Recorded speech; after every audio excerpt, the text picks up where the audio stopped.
నమస్తే అభినవ్ భారత్, నేను Madhavi. Welcome to political comment.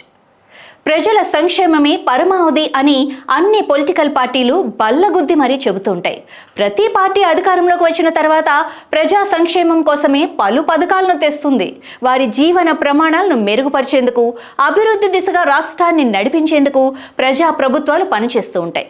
తమ పాలన ద్వారా, గొప్ప పథకాల ద్వారా ప్రజల్లో ఎప్పటికీ గుర్తుండిపోవాలని చేసే పనుల్లో పథకాలకు పేర్లు పెట్టడం అనేది పెద్ద వివాదాస్పద అంశంగా, రాజకీయ వివాదంగా మారుతూ వస్తుంది.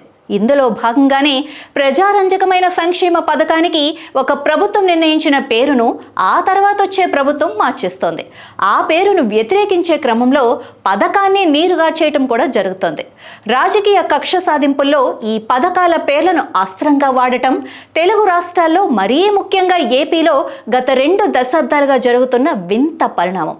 దీనివల్ల సదుద్దేశంతో ప్రజలకు మేలు చేయాలన్న సంకల్పంతో రూపొందించిన పథకాలు మధ్యలోనే నిర్వీర్యమవుతున్నాయి, నీరుగారిపోతున్నాయి. రాజకీయ కక్ష సాధింపుల పర్వంలో సమితలవుతున్నాయి. ప్రజలకు మేలు చేసే ప్రభుత్వ విధానాలు లేదా పథకాలకు పేర్లు నిర్ణయించేటప్పుడు ఆయా రంగాలకు సంబంధించిన ప్రముఖులు, చారిత్రక ప్రాధాన్యం ఉన్నవారి పేరు పెట్టుకుంటే ఏ రాజకీయ పార్టీ అధికారంలోకి వచ్చినా ఆ పేరును తొలగించే ధైర్యం చేయదు. కానీ అలా కాకుండా తమ పార్టీకి చెందిన వారివి, తమ నాయకుల పేర్లు ఉనికిలో ఉండాలన్న కీర్తి కాంక్షతో అధికారంలో ఉన్న ప్రభుత్వాలు చేస్తున్న పనులు వారు అధికారం నుంచి దిగిపోగానే వికటిస్తున్నాయి. తమ పేర్లు, తమ పార్టీ వ్యవస్థాపకుల పేర్లు, సొంత పార్టీకి చెందిన ప్రముఖ నాయకుల పేర్లను పెట్టే సంస్కృతి వల్ల మేలు కంటే కీడే ఎక్కువగా జరుగుతోంది.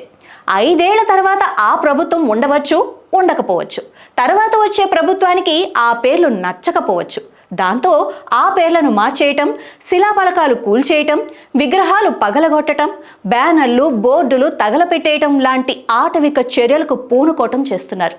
దీనివల్ల పేరు పెట్టిన వాళ్లే ఆ పెద్ద మనుషుల పరువును స్వయంగా నడి రోడ్డున పడేసినట్టు అవుతుంది. వారి మర్యాదలకు భంగం కలుగుతోంది.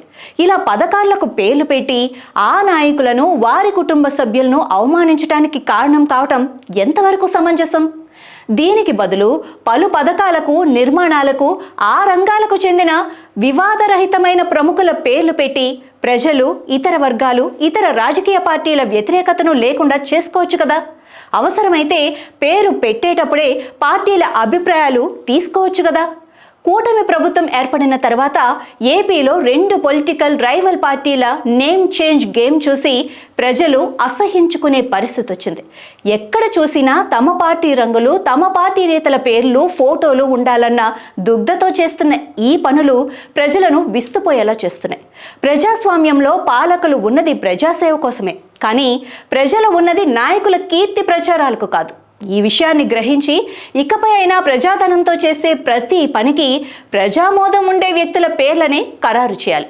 అవసరమైతే పార్టీల నుంచి కూడా అభిప్రాయ సేకరణ చేయాలి. లేదా ఎవరి పేరును తగిలించకుండా ఆ పథకం ఉద్దేశాన్ని మాత్రమే చెప్పేలా పేరు నిర్ణయించాలి. ఇకనైనా ప్రభుత్వాలు ఈ విషయంలో ఆలోచించి చర్యలు తీసుకోవాలి. అప్పుడే ప్రజలు ఈ పేర్ల గోల నుంచి విముక్తి పొందుతారు. ప్రజల మేలు కోరి తీసుకొచ్చే సంక్షేమ పథకాలు కూడా పార్టీలకు అతీతంగా ప్రజా అవసరాలే ధ్యేయంగా మనుగడలో ఉంటాయి. ఎవరికి ఓటేస్తే ఏ పథకం పోతుందో అన్న భయం ప్రజల్లో ఉండకూడదు.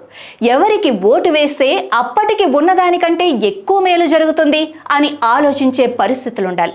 పథకాల పేర్లు పార్టీలను కాకుండా వాటి వెనుక ఉన్న గొప్ప గొప్ప ఉద్దేశాలను, ఆ రంగంలో ఉన్న మహానుభావుల కృషిని ప్రతిబింబించేలా ఉండాలి.